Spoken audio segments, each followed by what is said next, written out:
Okay, so as I said earlier, make sure you have your towels. Towels to me are the first thing, my first priority to make sure I have everything all set up for my client in my room and for the next therapist who's coming in even after me.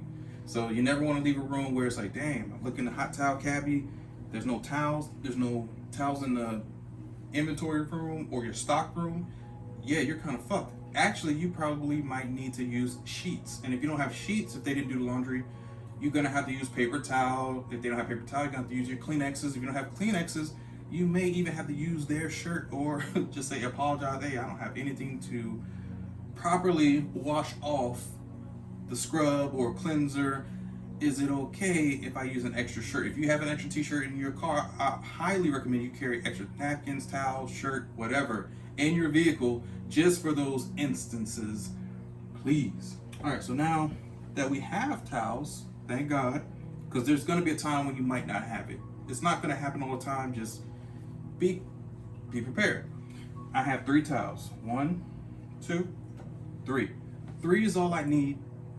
Optimally, I would like to have at least 6 to 8 towels, but some places are very picky. They only want you using 2 to 3 towels. 3 is even lucky if you can use more than 2 towels, okay? Because remember, you're just removing cleanser. When you're taking off that cleanser or you're taking off that mask, you pretty much only need 2, but I like to have 3 just in case I miss something. And sometimes they give you these little crappy towels. These are really, really good towels. They're nice and long, so I can use them on both sides. I can pat down on one side, flip it over, and double cleanse with the second side off of 1 towel. So we're gonna learn that in just a moment. But for now, I have 3 towels, turn on my hot water. You never want to make sure, or never want to clean your towels or saturate them with cold water. Make sure you turn your hot water on, run it. If it's super early in the morning or cold, run your pipes to get that hot water, okay? It's already nice and warm, put them in.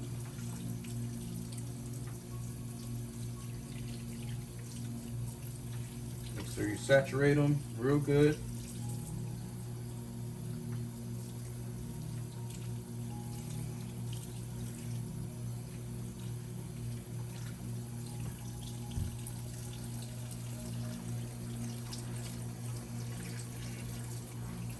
All right, nice and saturated. Take one of them, one at a time. Fold into your smallest possible towel, and then wring them out. 3 rings, 1, 2, 3. Because you don't want your towel too soaked or too saturated or too drippy, because when you wring this out, you have to wring it out again in the room and it's super hot. Trying to wring out a super hot towel can burn the crap out of your hands. So just make sure it's nice and damp. It has enough water. It's not dry anywhere. This is good. And this is a nice little roll. Same thing for your second towel. Make sure you're folding with the edge. You can fold it the opposite way if you want to, but you know, just preference. Make sure you fold, fold, fold. Fold in half. Wring it out. 1, 2, 3. Again, fold in half, fold in half, fold in half. Wring, 2, 3. Okay, so now we got nice little 3 rolls. We're gonna go into the room.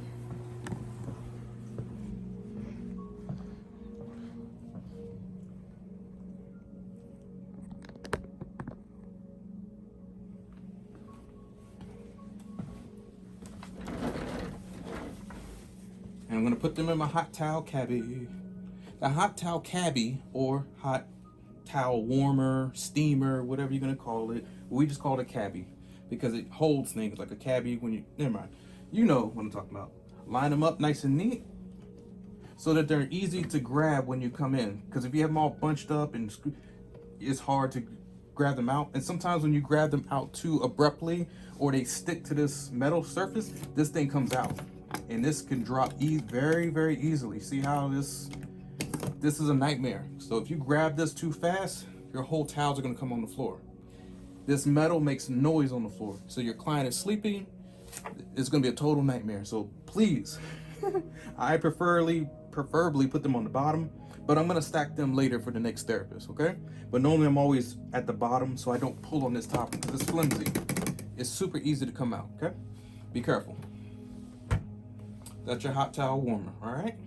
All right, the next point of concern, or to me, my main point of concern is actually going to be, or second one. My first one was actually the towels.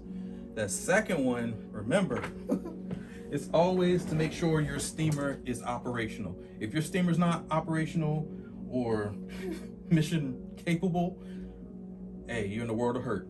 Make sure your water line is filled up properly. If it's halfway or less than halfway, and you turn on your steamer, let it run for more than 15-20 minutes, it's gonna evaporate that water. And you do know a quarter of water, even though the water's in there, if it's below the metal part that's inside the cylinder thing that gets the water hot, it can't suck the water up in there. It can't distill the water. So be careful. Make sure you fill this up and have it properly filled up at all times, okay? Turn on your steamer. This is just a timer. Turn it on. Make sure both lights are on and you hear the machine buzzing or working. So once you hear the machine buzzing and turning and percolating, then you're good to go. Because right now you can hear it bubbling. So to add some water while your person's being taken care of, you grab your bowl. You can grab any bowl that you want. Make sure it's distilled water. So you can use a bottled water, but it's not distilled. But if this is all you have, go for it. If tap water is all you have, go for it. You have to do what you have to do to please your client. Because if you can't please your client, they'll get mad. You lose a client. So as long as your tap water has a good pH balance, at least from 6.0 to all the way to about 8.5, even 8.5 is too alkaline. That's still a little bit of safe water you could drink. I mean, as long as it's drinkable. Anything lower or higher, acidic and lower, no, you don't want to go there. Anything between 6 to 8, you're doing good. So fill up your water. And when you're filling up your water, you want to fill it up with hot or warm water to help this steam up quicker. So you turn off your water. The top we just took off, and now you're just gonna pour some in there. Be careful.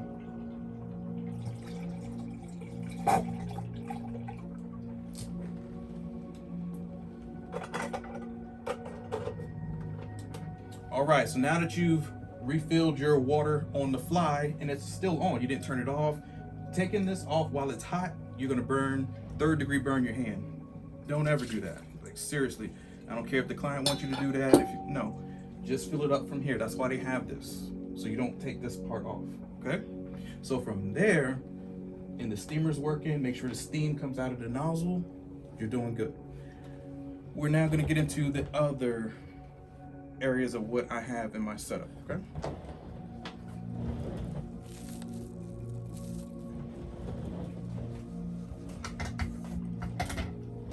All right, we're gonna get into a closer view in just a moment, but this is the overview.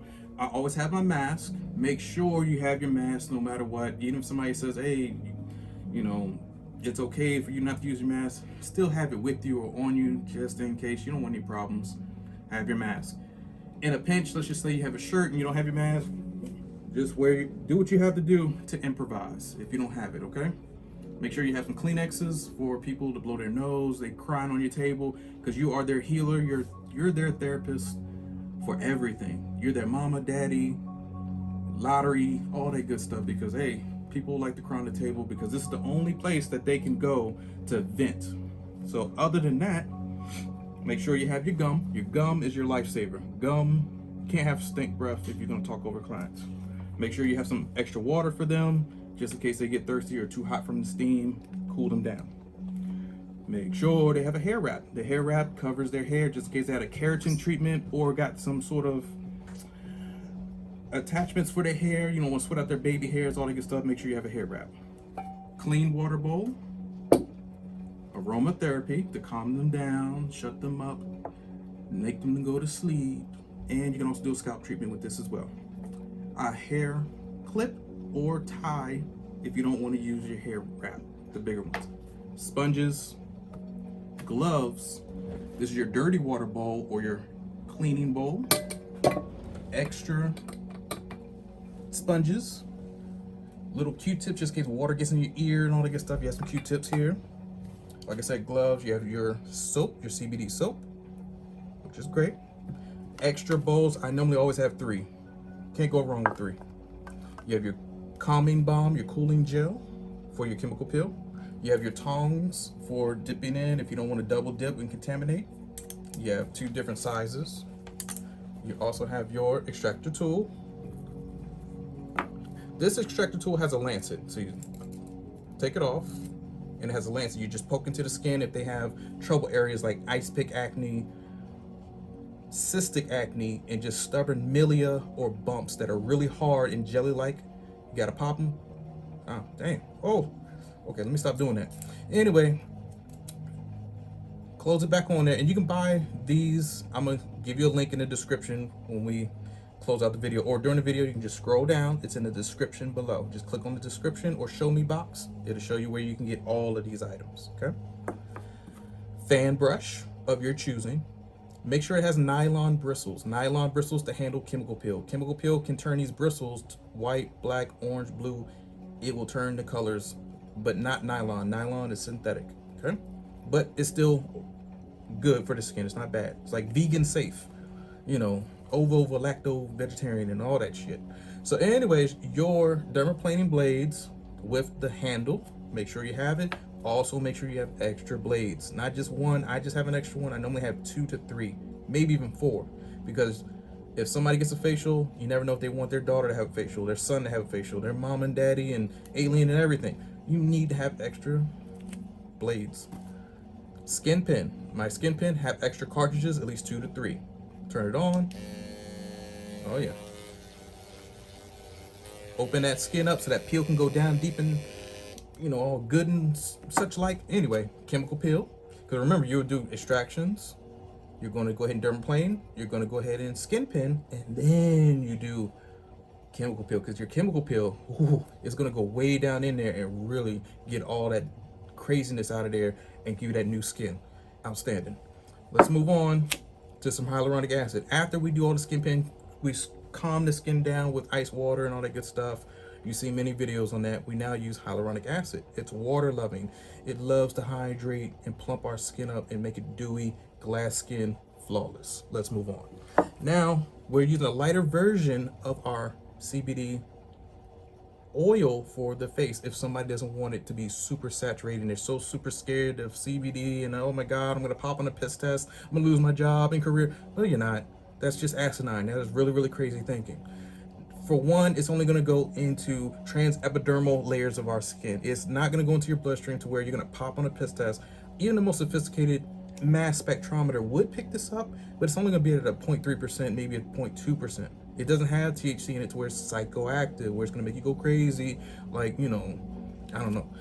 Now this one, on the other hand, yes, this one does have a high potency of THC. It's a 26.8% is high. And THC, I would say, I can't say that right now, but anyway, it's pretty potent. This is for somebody who really wants the maximum strength and then some, okay? But this is also your face and hair cream or beard hair cream, you know, beard oil. This is an all-in-one, and you can't go wrong with this one. Now, there's a different version of this where it just has CBD isolate, which just means that the isolate is in its true form, like the raw form, like powder, okay? And the isolate is not going to pop on a piss test at all. It absorbs into the bloodstream and goes out through urination, pee, and all that good stuff. So you'll be fine. You'll sweat it out. Now, this is not cocaine. Trust me, it is not. It just looks like it is. It's not Tony Montana's facial, but this is a facial mask. It's a rose mask. And so you put this on, mix it in a little bowl. So I have 3 bowls. Mix it here, put some water, apply it to the face. Oh, hydro jelly mask. I keep them individually like this because you don't need the big old box because sometimes it gets in the way. This is enough for like 2, maybe 3 people. So like this here, so 1, 2, 3. You only need a little bit because with the water, it thickens, okay? So you put your cocaine down, your mask, you put that down, and then you're good to go. This is what I have for my setup. Oh, massage oil or cream or lotion, whatever you're gonna use, because you're gonna, after the facial, I like to do a nice décolleté shoulder massage all that good stuff. Now you can do a facial massage in the beginning, but if I did a chemical peel, I'm not doing a facial massage because it's too much on the face. The chemical peel is active. Your face is gonna be on fire, so you don't need a massage. Chemical peel once a month, but the other 2 or 3 treatments that you come in every other week just for basic facial, you then apply your massage cream for the face and massage the face and all that good stuff. Okay, so those are the differences. But all in all, this is what I use for my setup in a facial room or anybody's facial room. I'm blessed to have a sink in the room, thank God. If you don't, just have some extra water with you. Gallons of water, put them underneath your table. Improvise, overcome, and adapt. Do what you have to do. Like seriously, retain your clients, hang the fuck in there. You'll do fine. I know you will. God is amazing, okay? You survived this pandemic and a dumbass president. Now we have a good one and some other good stuff is coming down the way. PPP loans to more vaccinations for schools and stuff like that. It's great. So things are going good. But if you survived the bullshit before, you can improvise, overcome, and adapt to any situation. This is a test. You can now testify. When somebody says, hey, I need a testimony this Sunday morning, who is it? You can raise your hand and testify. You say, look, I survived. And you did. Because the word testimony means you had to been tested. The word test is even in there. The money part of it is your actual saying of what you've been tested about. Testimonial. You see what I'm saying? So some people can say that and they were bullshitting back in the day. I can give my testimony. You ain't gone through shit. You have. We have. All right? Stay blessed. And if you are someone who is new or old veteran and you have a problem with certain things I say in certain videos, hey, just let me know. I mean, it'd be nice, but don't leave me no nasty ass comment because, hey, if you give it to me nasty, I'm going to give it to you nasty. And worse, you have no idea. You are messing with the wrong person. So keep it nice. I'll keep it nice. You know, it's always funny how somebody can dish it, but they damn sure can't take it. And as soon as you treat them how they treat you, they want to get mad at you. Oh, I'm not here for those games. Well, actually I am. I'm a great game player. But anyway, be safe, be blessed. I'll see you guys next time.